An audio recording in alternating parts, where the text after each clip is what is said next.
여러분, 이 태양이라고 하는 것 사실 어마어마하게 큰 존재거든요. 그리고 그 빛은 엄청나게 밝습니다. 굉장히 뜨겁죠. 그럼에도 불구하고 우리가 이 검은 구름 한 조각이 태양을 가릴 수가 있습니다. 더 나아가서 그 검은 구름이 온 하늘을 다 뒤덮어버리면 어떻게 되죠? 낮이라도 밤처럼 캄캄해질 수가 있는 것입니다. 자, 저 멀리 아무리 높은 산이 있다 할지라도 내 앞에 산이 있으면 그것이 작은 산이라 할지라도 그보다 수십 배, 수백 배 더 큰 높은 태산을 가려버릴 수가 있는 것입니다. 예, 마찬가지로 우리가 살아가면서 어려운 문제를 만나게 되면요, 그 문제들 때문에 걱정, 근심이 내 눈앞을 가리게 되죠.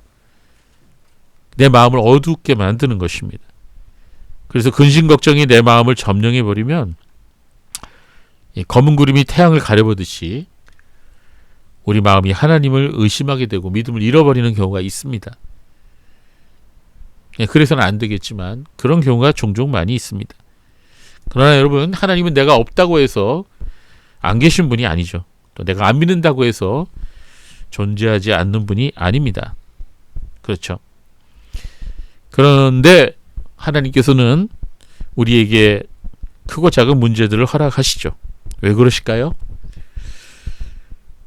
우리는 하나님께서 우리에게 다가오는 문제들을 통해서 우리를 만나기를 원하신다는 것을 성경은 말씀하고 있습니다. 즉, 다른 말로 하자면 하나님은 이 문제를 가지고 하나님께로 나오라고 말씀하고 계시는 거예요. 즉, 하나님은 우리에게 그 문제를 가지고 나와라, 우리 같이 풀어보자, 이렇게 말씀하고 계시는 것입니다. 예, 그것이 돈 문제이든 부부관계이든 자녀 문제이든 건강 문제이든 직장이나 사업 문제이든 우리가 우리 자신의 문제를 가지고 하나님께 나가서 하나님 앞에 말씀드리고, 마치 야곱이 야복강 나루에서 천사와 씨름하듯이 우리가 하나님께 간절히 기도하기를 원하신다는 것입니다. 그 문제들 해결해 달라고 메어 달리는 사람들에게 하나님은 어떠한 방법으로든 그 문제를 해결해 주시는 것을 경험할 수 있게 됩니다. 신구약 성경의 내용이 그런 겁니다. 사람들이 고난과 어려움 속에서 하나님을 만나는, 그리고 그 만남을 통해 하나님의 도우심을 경험한 것들을 기록해 놓은 게 바로 신구약 성경이라고 말할 수가 있습니다. 이 사람이 믿음이 없거나 그 믿음이 매우 연약하다면, 자기 자신이 원하는 것이 이루어지지 않거나 어려운 일들이 계속해서 일어나면 하나님이 없다고 생각하기가 쉽습니다. 문제를 가지고 기도하는 자리에 나아가서 하나님 앞에 기도해야 되는데, 그러지 못하고 바로 그 문제 앞에서 좌절해버리고 낙심하고 불평하다가 넘어지는 것이죠. 그건 뭐 목사들도 마찬가지예요. 그러나 우리는 그렇게 해서는 아니 되겠습니다. 오늘 우리에게는 하나님께서 말씀하시는 히브리서 11장 6절 말씀이 필요합니다. 히브리서 11장 6절 말씀에 뭐라고 말씀하셨나요? 같이 읽어볼까요? 믿음이 없이는 하나님을 기쁘게 하지 못하나니 하나님께 나아가는 자는 반드시 그가 계신 것과 또한 그가 자기를 찾는 자들에게 상 주시는 이심을 믿어야 할지니라. 네, 히브리서 11장 우리가 옛날에도 같이 공부해 봤는데 이 별명이 있죠. 바로 믿음장이라는 별명을 갖고 있습니다. 즉, 믿음에 대해서 히브리서 11장은 자세하게 우리에게 가르쳐주고 있다는 거죠. 그래서 우리가 히브리서 11장을 읽어보면 먼저 믿음이 무엇이냐에 대해서 우리에게 말씀하고 있어요. 그러고 나서 뒷부분으로 가면 믿음으로 살아간 사람들, 그러니까 믿음의 용사들에 대해서 말씀하고 있습니다. 즉, 우리가 본받아야 할 그런 사람들, 평생을 믿음으로 살아갔던 사람들, 우리의 믿음의 선배들의 이름이 줄줄이 나와 있습니다. 그런데 이런 분들, 믿음으로 살아갔던 우리의 선배들, 그분들이 다 편안하고 돈이 풍족하고 여유 있는 그런 인생을 살다 갔냐 이겁니까? 결코 그렇지 않다는 거죠. 시대가 다르고 문화가 달라서 그분들이 살았던 환경은 오늘날과는 많이 다릅니다. 그러나 그들도 역시 우리와 마찬가지로 인생을 살아가면서 일상생활에 고난이 있었다는 것입니다. 즉 무엇을 먹을까? 무엇을 마실까? 무엇을 입을까? 이런 여러 가지 고민들이 그들에게도 있었다는 거예요. 여러분 오늘날은 우리가 아무리 어렵다고 해도 다 옷이 2벌 이상은 있죠. 여러분 어때요? 2벌 이상 있어요? 예, 2벌 이상은 있을 것으로 저도 압니다. 왜냐하면 저도 2벌 이상은 있거든요.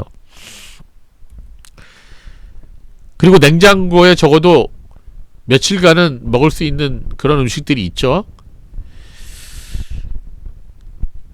그래서 우리가 현대인들이 무엇을 입을까 이런 고민은 저 옷들 가운데 어떤 옷을 입어야 오늘 날씨에 맞을까, 또는 내가 오늘 가는 곳에 어떤 색깔, 어떤 디자인이 어울릴까, 뭐 이런 고민을 하는 것이 무엇을 입을까 하는 고민이 될 수가 있죠. 물론 내가 원하는 게 없을 때 그게 고민스러울 수도 있어요. 그래서 새로 사야 된다라는 고민을 하게 되죠.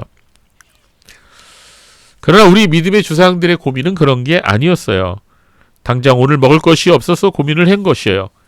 옷도 무엇을 고를까 고민할 필요도 없습니다. 왜냐하면 고를 게 없기 때문이죠. 그 당시에는 좀 여유 있는 사람들은 2-3벌 정도의 옷이 있었어요. 전부 다 합쳐서 2-3벌이에요. 그리고 나머지는 다 옷이 한 벌밖에 없는 사람들이 대부분이었어요. 그래서 옛날에 이 구약의 율법에 보면요, 겉옷을 저당 잡히면 해가 지기 전에 돌려주라 그랬어요. 왜? 그 사람이 덮고 잘 게 없기 때문이다. 그러니까 겉옷 한 벌, 속옷 한 벌, 이렇게 대부분이 그렇게 입고 살았다는 거예요. 그만큼 옛날에는요, 모든 물자들이 귀했어요. 음식도 귀했어요. 그런데 그런 궁핍뿐만이 아닙니다. 살아가는데 이런 의식주 문제만 있는 게 아니잖아요. 수많은 고민거리들과 걱정거리들이 우리의 믿음의 선배들에게도 있었다는 거죠. 무엇보다도 그 당시에는요, 올라같이 냉장고가 없었어요. 전자기기가 없었습니다. 그래서 사람들이 상한 음식을 많이 먹었답니다. 그러니까 어떻게 되죠? 병이 많이 나죠. 아파도 의사를 찾아갈 수도 없고, 또 오늘날 같은 좋은 약도 병원도 없었다는 거죠. 그래서 많은 질병으로 고통당하고 또 전염병이 일생 내내 그들을 괴롭혔던 것입니다. 그렇습니다. 우리의 믿음의 조상들은 우리가 지금 살아가고 있는 이 환경보다 훨씬 더 열악한 환경 속에서 살아가면서 여러 가지 일상생활의 고난을 겪으면서 살아갔지만 그들은 하나님을 의지하는 믿음으로 살아갔다는 것입니다. 그래서 우리가 그들의 믿음을 본받을 필요가 있겠죠. 고난 앞에서, 문제 앞에서, 어려움 앞에서 인생은 2가지 갈림길로 나뉜다는 것입니다. 그 문제를 통해서 하나님을 경험하고 하나님을 만나느냐, 아니면 하나님을 부인하고 등지고 계속해서 어두움 속에서 방황하느냐, 이렇게 2가지 길이 있다는 것입니다. 자, 우리는 어떻게 해야 될까요? 여러분, 우리가 삶을 살아가면서 맞닥뜨리는 수많은 문제들과 고난은 이 2가지 얼굴을 가지고 있습니다. 한편으로는 그 문제들이 우리를 넘어지게 하고 우리 마음을 병들게 만들죠. 우리를 하여금 근심하게 만들고 걱정에 파묻혀서 살아가도록 만듭니다.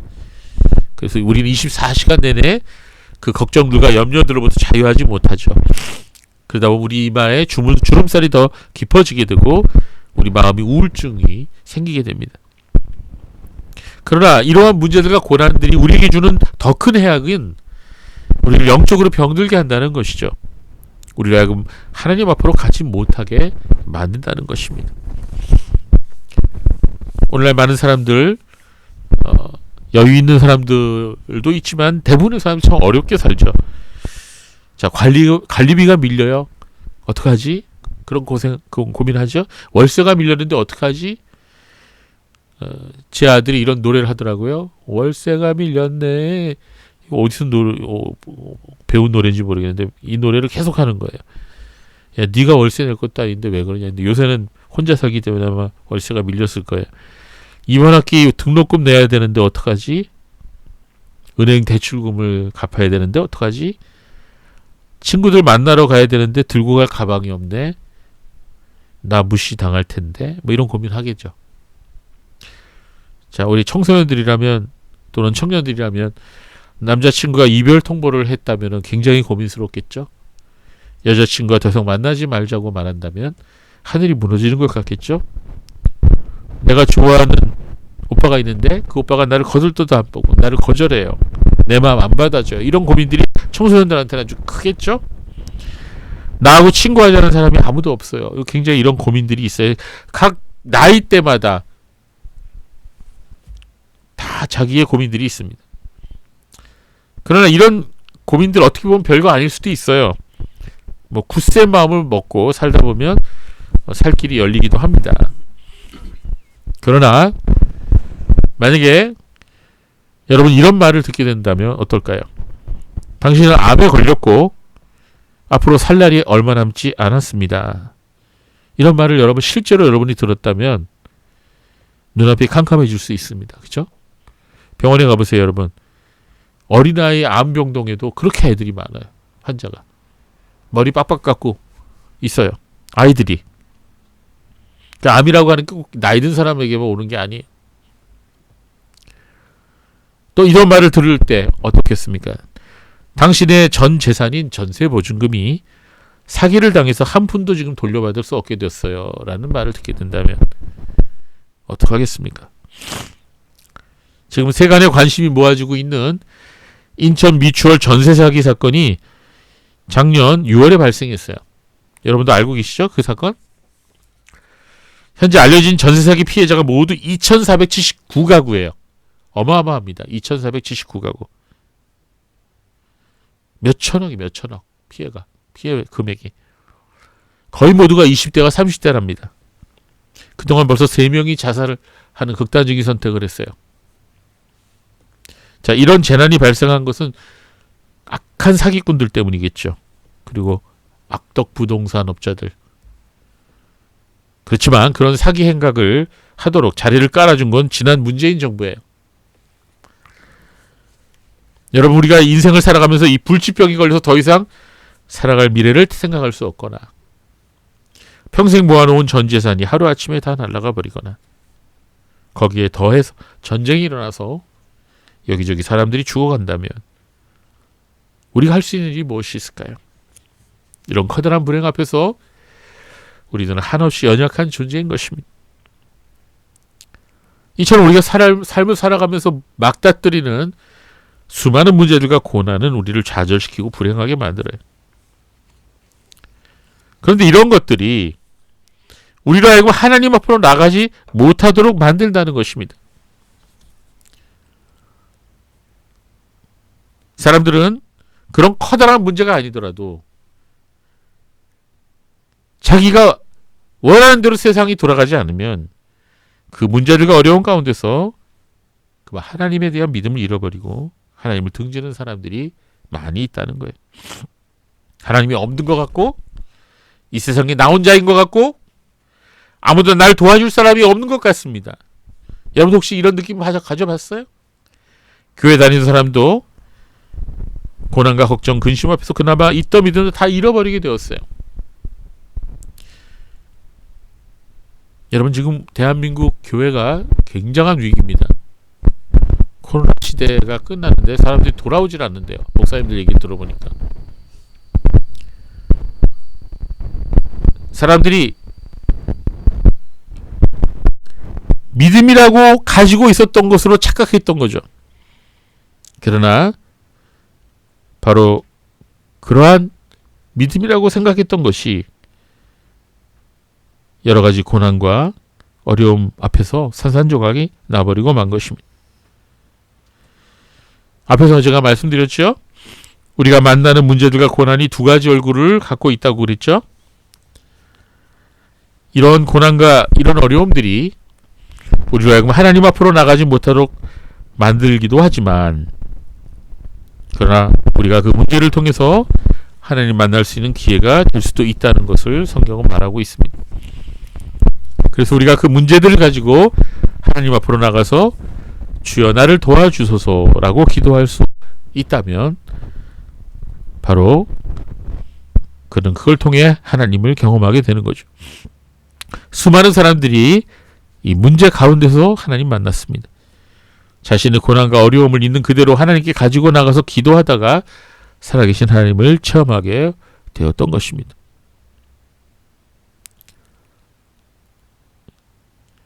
실제로 제가 모태신앙이고 어렸을 때부터 교회를 다녔지만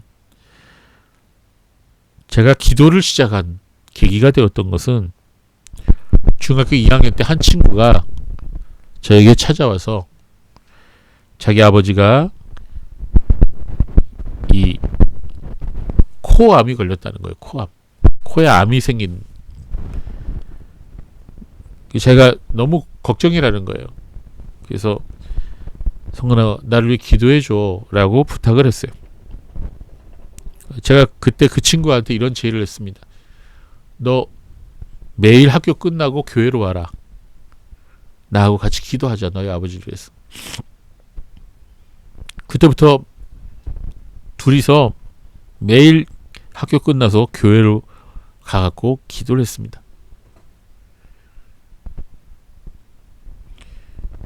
그 기도가 그 친구와 제가 하나님을 만나게 되는 그런 계기가 되었습니다. 시편 40편 1절부터 2절 말씀을 우리가 보겠습니다. 내가 여호와를 기다리고 기다렸더니 귀를 기울이서 나의 부르짖음을 들으셨도다. 나를 기가 막힐 웅덩이와 수렁에서 끌어올리시고 내 발을 반석 위에 두사 내 걸음을 견고하게 하셨도다. 시편 32편 6절 말씀을 보겠습니다. 이로 말미암아 모든 경건한 자는 주를 만날 기회를 얻어서 주께 기도할지라. 진실로 홍수가 범람할지라도 그에게 미치지 못하리라. 여러분, 우리가 신구약 성경을 읽어보면요, 하나님께서 항상 하시는 말씀이 있습니다. 그것은 바로 내가 너를 도와주리라, 내가 너를 구원하리라. 이 말씀이 정말 많이 나와요. 수없이 말씀하셨어요. 그런데 많은 사람들이 하나님 말씀을 들을 때 마치 부모 잔소리 듣는 것처럼 듣는 사람들이 너무 많다는 거예요. 여러분, 하나님 말씀을 들을 때 집중해야 되는데 그렇지 않다는 거예요. 하나님 말씀이 우습습니까? 제가 전에도 말씀드렸듯이 말씀을 업신여기는 자는 하나님을 업신여기는 거예요. 하나님 말씀을 들을 때 우리가 어떻게 반응하느냐, 그것이 그 사람의 영적인 상태라는 것을 말씀드렸죠. 여러분이 직장에 다닌다고 합시다. 여러분 직장에는 여러분을 해고할 수도 있고 여러분을 승진시킬 수도 있는 CEO가 있어요. 근데 그 CEO가 갑자기 나에게 와서 개인적으로 나한테 어떤 말을 했다면 그거 중요하게 여기지 않겠습니까?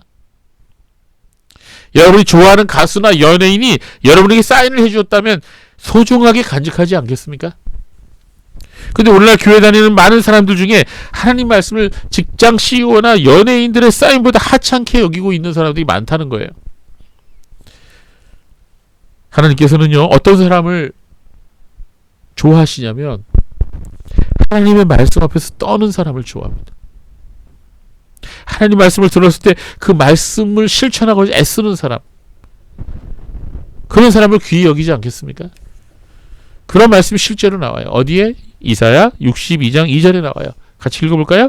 나 여호와가 말하노라. 내 손이 이 모든 것을 지었으므로 그들이 생겼느니라. 무릇 마음이 가난하고 심령에 통회하며 내 말을 듣고 떠는 그 사람은 내가 돌보려니와. 하나님이 어떤 사람을 돌보십니까? 어떤 사람에게 응답을 하십니까? 마음이 가난한 사람, 심령에 통회하는 사람, 그런 사람들은 하나님 말씀을 듣고 그 앞에서 떠는 사람이에요. 떤다는 말이 뭘까요? 하나님을 경외한다는 거죠. 말씀을 소중히 여긴다는 거죠. 말씀을 들을 때 집중한다는 거죠. 말씀대로 내가 살려고 애를 쓰는 거죠. 말씀을 소중히 여긴다는 것입니다. 우리가 어떤 사람의 말에 귀를 기울이고 그 사람 말에 관심을 두고 그 사람 말에 대해서 우리가 집중하는 것은 그 사람을 우리가 인정한다는 것이고 그 사람을 소중히 여긴다는 것입니다. 그럼 우리가 어떤 사람의 말을 개무시한다는 것은 뭐예요? 그 사람 하찮지 않게 생각한다는 거죠. 그 사람 내가 소중히 여기지 않는다는 거죠. 마찬가지입니다. 우리가 하나님 말씀에 대한 태도가 바로 우리가 하나님을 사랑하는지 안 사랑하는지, 우리가 하나님을 어떻게 생각하는지를 보여주는 거예요. 여러분, 우리가 인생을 살아가면서 지금 당장 원하는 것이 이루어지지 않고 내 뜻대로 되는 일이 없다고 생각할 수가 있습니다. 그래서 원망하고 낙심하게 되고 얼굴 표정이 다 죽은 사람처럼 돼버리고 모든 일이 다 귀찮아지고 될 대로 되라는 식으로 하루하루를 살아가는 그런 사람들이 지금 여기저기 너무 많아요. 그러나 그런 상태에 계속 머물러 있다면 그것은 결코 좋은 사람이 아닙니다. 좋은 인생의 태도가 아닙니다. 특히 믿음으로 사는 사람이라면 그렇게 살아서는 아니 되는 것입니다. 우리 중에 혹시 그런 사람이 있습니까? 그렇다면 오늘 이 말씀을 들으시고 마음을 고쳐 먹어야 돼요. 여러분 잘 들으세요. 믿음 생활이라고 하는 것은요, 편안한 데서 시작되는 게 아니에요. 믿음 생활이라고 하는 것은 문제로부터 시작되는 것입니다. 내게 필요한 것이 있고 기도 제목이 있고 바라는 것들이 있고 이루어지기 원하는 것이 있을 때 그걸 가지고 하나님께 나와서 그걸 가지고 기도할 때 그것으로부터 믿음 생활은 출발하는 거예요. 그래서 히브리서 11장에 믿음에 대해서 정의할 때 뭐라고 정의했습니까? 믿음은 바라는 것들의 실상이라 그랬어요. 바라는 것들의 실상. 아직 이루어지지 않았지만 우리가 믿음으로 하나님 앞에 나와서 기도할 때 믿음은 우리가 바라는 것을 하나님의 약속의 말씀을 통해서 우리에게 실제로 이루어지도록 만들어준다는 것입니다. 또한 하나님 말씀 우리에게 말씀해 주고 있습니다. 믿음이라고 하는 것은 자라나는 것이다. 처음에는 작은 믿음으로 출발했지만 나중에는 큰 믿음으로 자라나는 거예요. 여러분이 가지고 있는 믿음이 작다고 생각할 수도 있어요. 그러나 그 믿음은 자라나는 것입니다. 여러분 혹시 태권도를 해보셨어요?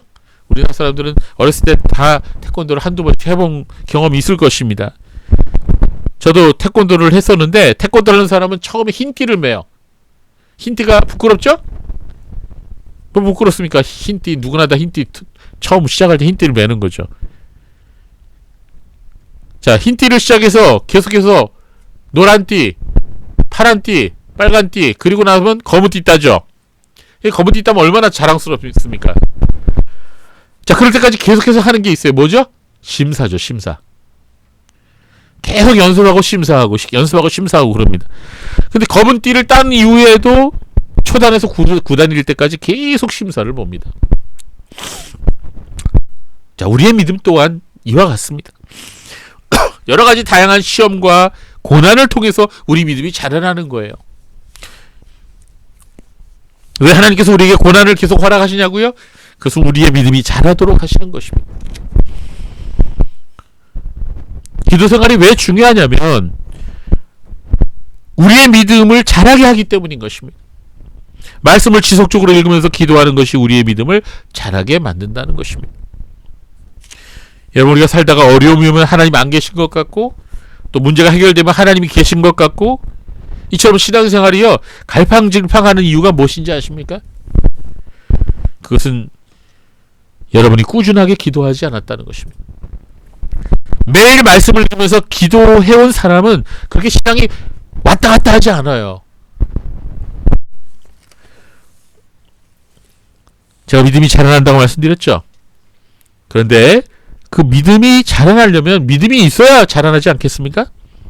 믿음이 있지도 않은데 어떻게 자라나겠습니까? 믿음이란 누구에게나 있는 게 아닙니다.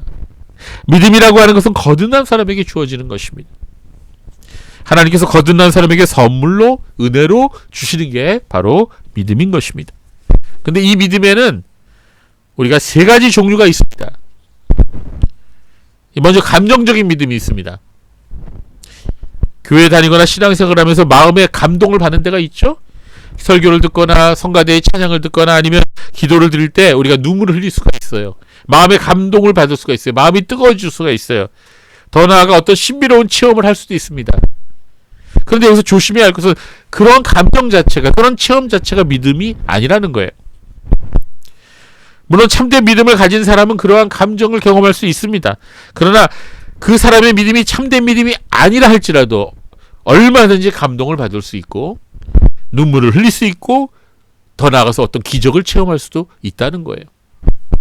그래서 우리 감정적인 믿음 여기에만 머물러서는 안 됩니다. 두 번째로 있는 믿음이 지식적인 믿음이에요. 지적인 믿음입니다. 즉 내가 듣고 이해한 것을 받아들이는 거예요. 어떤 사람이 교회 다니면서 성경 읽고 설교 듣고 성경 공부하면서 배운 것에 대해서 그 자신이 받아들이고 이해하고 그리고 그것을 믿음이라고 생각합니다.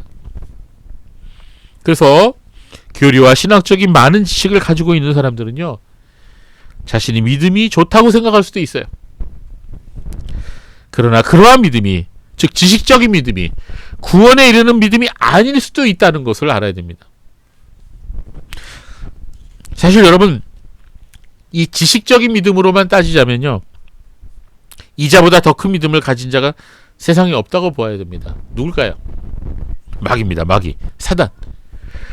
그래서 야고보 사도가 이렇게 말한 거예요. 야고보서 2장 17절 19절 말씀 한번 볼까요?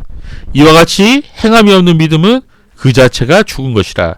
어떤 사람 말하기를 너는 믿음이 있고 나는 행함이 있으니 행함이 없는 내 믿음을 내게 보이라. 나는 행함으로 내 믿음을 내게 보이라 하리라. 내가 하나님을 한 분이신 줄을 믿느냐? 잘하는도다. 귀신들도 믿고 떠느니라. 자, 여기 보세요. 귀신들도 하나님이 살아계신 줄 안대요. 하나님이 살아계신 줄을 믿는데요. 그래서 여기서 귀신들이 믿는 믿음은 그거는 온전한 믿음이 아니죠. 여러분, 귀신들은 귀신같이 합니다. 어쩌면 귀신들, 마귀들은 신학 박사 학위를 수십 개, 수백 개를 가지고 있는지도 모릅니다. 그러나 귀신들은 하나님을 결코 사랑하지 않습니다. 하나님이 어떠한 분이신지 알기에 그 이름만 들어도 두려워 떨지만 마귀들이 가지고 있는 지식은 참된 믿음이 아니에요. 마찬가지로 우리가 이 지식적인 믿음만 가지고서는 구원받을 수 없어요. 이 지식적인 믿음은 행함이 없는 믿음이고 회개에 합당한 열매가 없는 믿음인 것이에요. 물론 참된 믿음에는요, 반드시 지식적인 면이 있습니다. 지식이 없으면 믿음이 아니죠.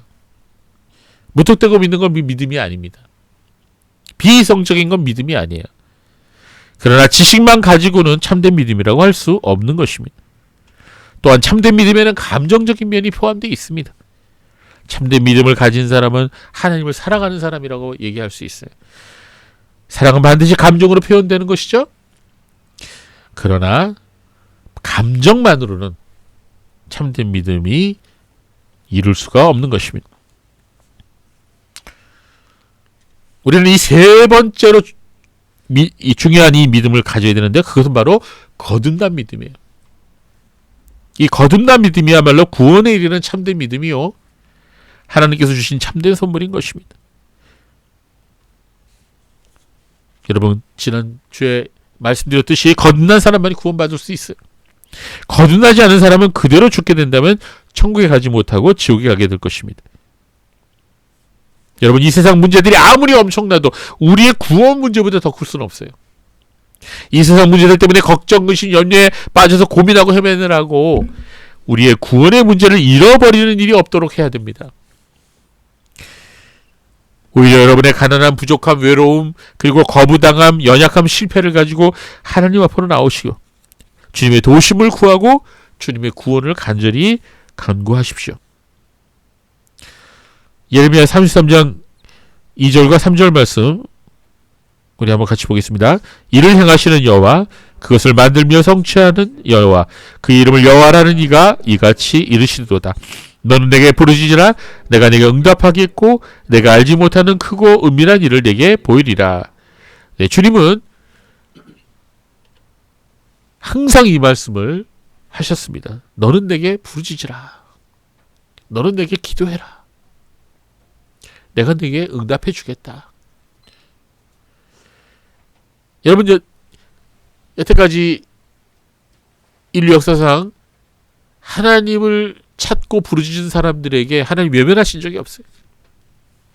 로마서 10장 13절 말씀 보겠습니다. 우리 같이 읽어볼까요? 시작. 누구든지 주의 이름을 부르는 자는 구원을 받으리라. 여러분 오늘 집에 가셨어요. 집안 식구들 아무도 없을 때가 혹시 있다면요.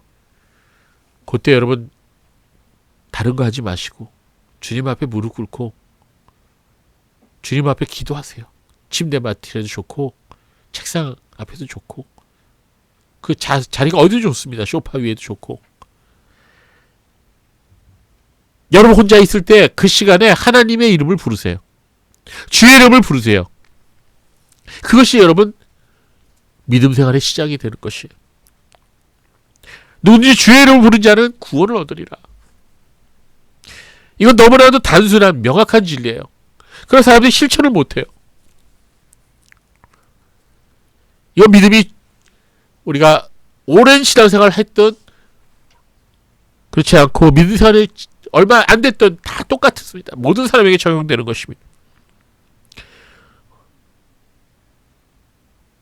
분명한 것은 하나님 앞에 자기의 문제를 가지고 나와 하나님의 도우심을 구하는 사람에게 하나님 분명히 도우심의 손길을 내밀어 주신다는 것입니다. 그래서 사람들이 처음에는요, 나의 문제들 때문에 기도를 시작해요. 그러다가 나중에 어떻게 됩니까? 나의 구원의 문제를 놓고 기도하게 됩니다. 그리고 내가 하나님의 뜻을 구할 때 하나님께서는 나의 모든 필요를 다 채워주십니다. 수가 속 우물가의 여인은요, 자기가 쓸 물을 길러왔다가 예수님 만나게 됐죠. 그리고 영원히 목마르지 않은 생수를 얻게 됩니다. 즉 그저 자신의 구원을 얻게 됩니다. 오늘 본문에 나온 니고데모는 이스라엘의 선생이었습니다. 앞에 말씀드린 대로 그에게는 지식적인 믿음이 있었습니다. 그러나 거듭난 믿음이 그에게 없었습니다. 그러나 예수님께 나와서 예수님의 말씀을 듣고 그는 그리스도의 제자가 될 수 있었어요. 맹인이었던 바디메오는 자신의 눈을 고쳐주시기를 바라고 예수님께 부르짖었어요. 그러나 결국은 자신의 눈도 고치고 자신의 영혼도 구원을 얻게 되었어요. 이처럼 처음에는 우리가 육신의 문제로 이 세상의 고난과 고통 때문에 예수님을 찾아왔지만 하나님께서는 그들의 고난과 고통을 통해서 그들을 만나주시고 그들의 문제를 해결해 주셨을 뿐만 아니라 그들을 거듭나게 하시고 그들의 영혼을 구원해 주셨던 것입니다. 그리고 이 모든 것들을 주장하시고 섭리하신 분은 바로 성령님이었던 것이죠. 그렇습니다, 여러분. 이 거듭난다는 것, 이것은 바로 하나님께서 우리를 만나서 우리를 변화시켜 주시는 것입니다. 우리는 지난주에 거듭난다는 말의 의미를 생각해 봤죠? 세상 사람들은 이 거듭난다는 말의 의미를 단지 그냥 새로워져야 된다, 개혁되어야 된다, 뜯어 고쳐야 된다, 뭐 이런 생각으로 이해를 하지만 예수님께서 말씀하신 거듭난다는 말은 새로운 생명을 말하는 것이었습니다. 새로운 탄생, 새로운 창조에 대해서 말씀하신 것이었습니다.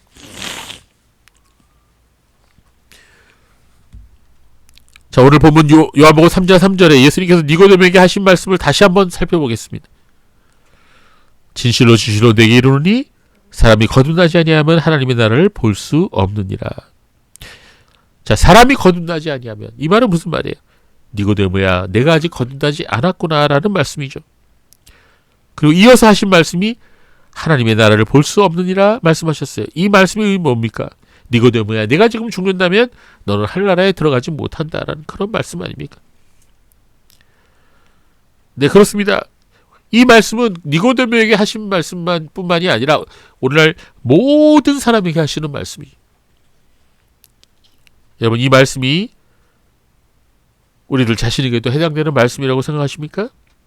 그렇다면 더욱더 귀를 기울여서 이 말씀을 들으셔야 되는 것이죠. 네. 요한복음 3장 3절 우리 다시 한번 읽어볼까요? 시작. 예수께서 대답하여 이르시되 진실로 진실로 내게 이르노니 사람이 거듭나지 아니하면 하나님 나라를 볼 수 없느니라. 자, 우리가 지금 읽은 거는 개역개정 성경이거든요. 그런데 요한복음 3장 3절에 대한 바른 성경의 번역은 조금 달라요. 바른 성경 제가 드렸죠? 한번 읽어볼까요? 예수께서 그에게 대답하여 말씀하셨다. 내가 진정으로 진정으로 내게 말하는데 누군지 위에서부터 나지 아니하면 하나님 나라를 볼 수 없다.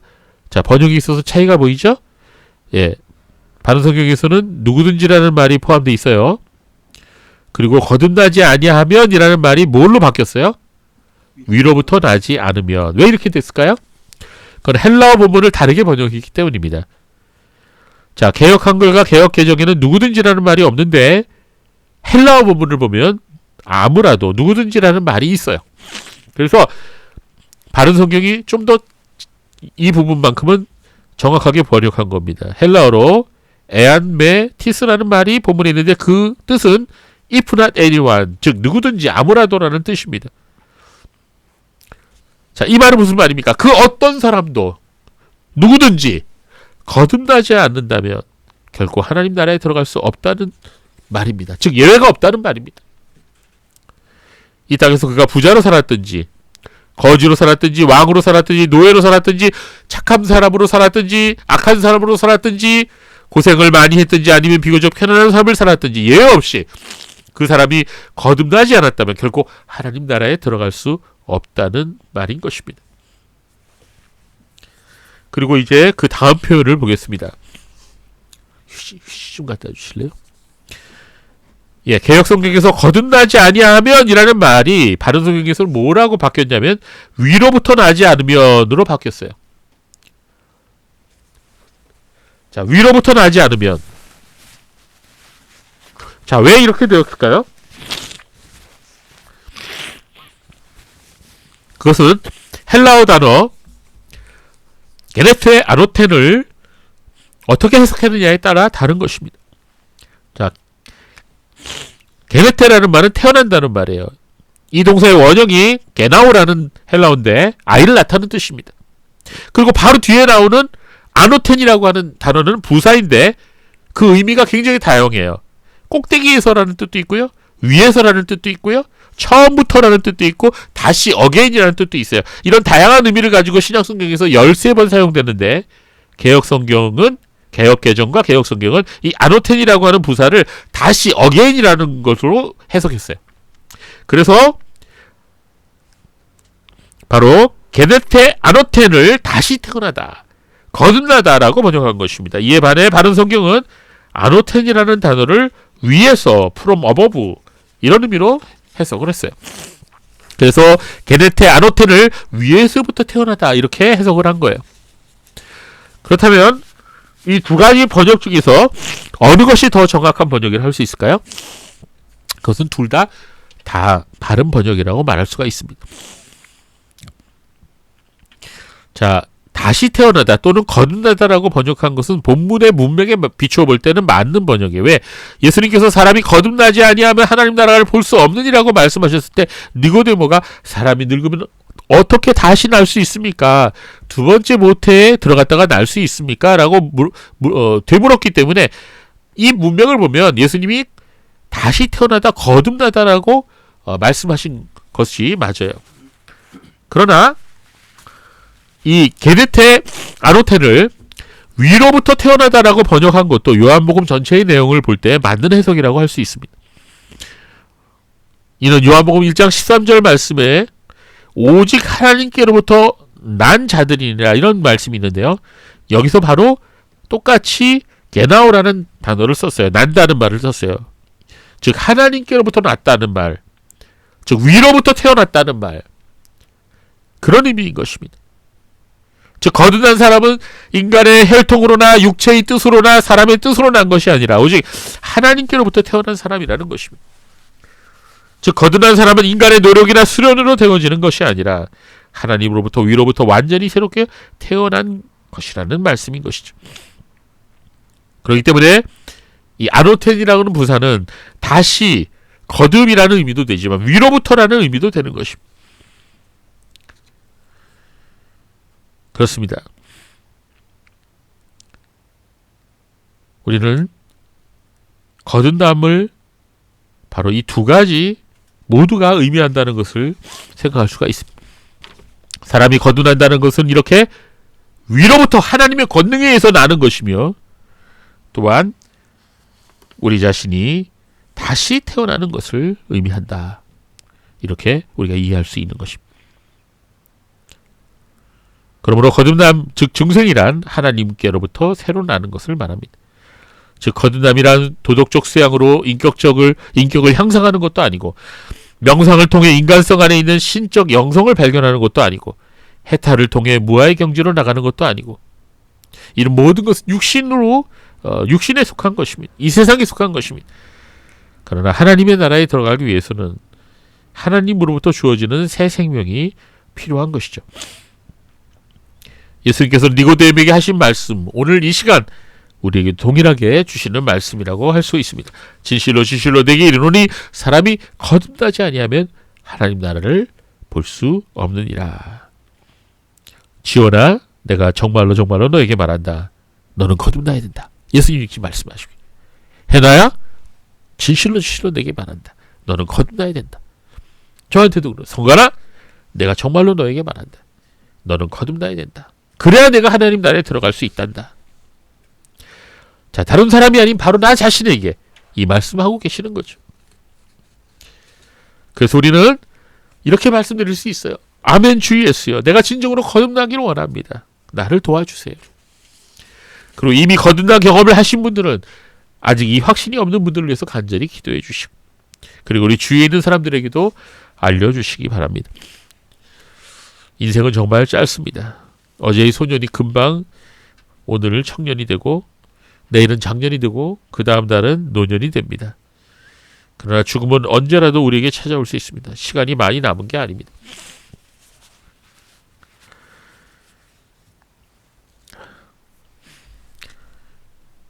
저희 어머님이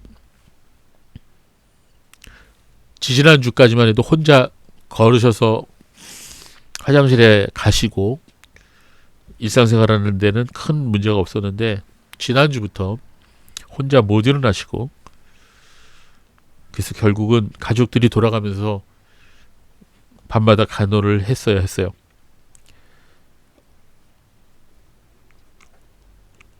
이게 참, 제가 무슨 생각을 했냐면, 내 힘으로 일어나서 화장실에 가서 용물을 볼 수 있는 것도 이게 참 복이다. 그런 생각을 했습니다. 여러분, 그거 아무것도 아닌 것 같죠? 내 힘으로 일어나서 내가 화장실에 가서 일을 볼 수 있는 것. 여러분, 그것도 못할 날이 와요. 여러분, 우리는 결코 인생이 길지 않습니다. 내가 지금 젊다고 생각했을 때, 내가 지금 힘이 있다고 생각했을 때, 내가 지금 머리가 잘 돌아간다고 생각했을 때, 지금 바로 이때가 은혜 받을 때예요. 지금 이때가 하나님 만나야 할 때예요. 지금 이때가 거듭나야 할 때입니다. 그래서 고린도후서 6장 2절에 이르시되 내가 은혜 베풀 때에 너에게 듣고 구원의 날에 너를 도왔다 하셨으니, 보라 지금은 은혜 받을 만한 때요, 보라 지금은 구원의 날이다.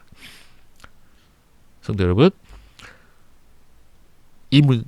이 거듭남, 이 놀라운 비밀, 우리 모두가 다 이 놀라운 하나님의 선물 다 받아 누리시는 복된 성도가 되시기 바랍니다. 기도하겠습니다.